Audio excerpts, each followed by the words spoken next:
बाढ़ और बादल फटने की घटनाएं हर साल बढ़ती जा रही हैं।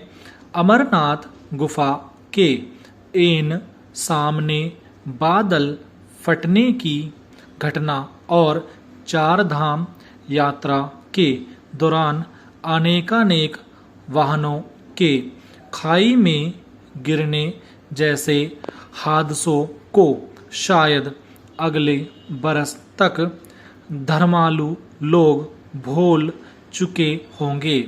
लेकिन याद रखें, बालटाल अमरनाथ की बाढ़ की आखिरी मंजिल नहीं थी।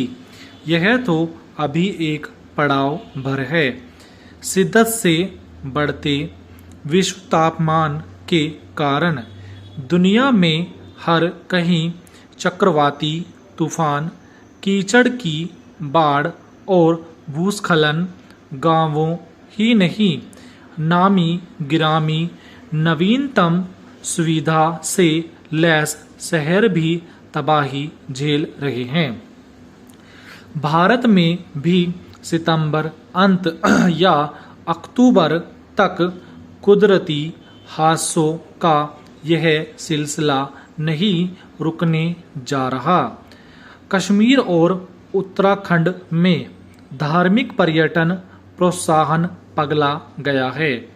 नेता, बिल्डर और भू माफिया ने पहाड़ों, नदियों का ताबड़तोड़ भट्टा बिठाकर रातों रात निर्माण कार्य किए। उसके भयावह नतीजे हम गए बरसों में देख ही चुके हैं। अब की बार अमरनाथ यात्रा निशाने पर रही। तमाम रपटों से जाहिर है कि भारी बारिश की पूर्व सूचनाओं के बाद भी सारा सुरक्षा तामझाम कमोबेश आतंकियों को ही बड़ा शत्रु मानकर तैयारी करता रहा।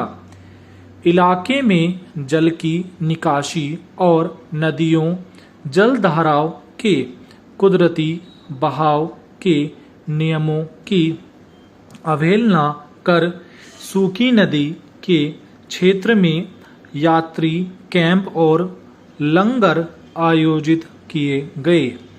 इसीलिए वहां की बाढ़ की मारक क्षमता कहीं अधिक नजर आ रही है।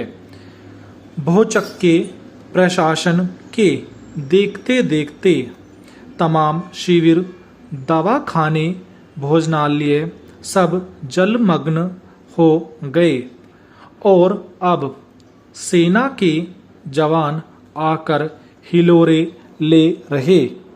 जल के बीच बचाव राहत कार्य कर रहे हैं।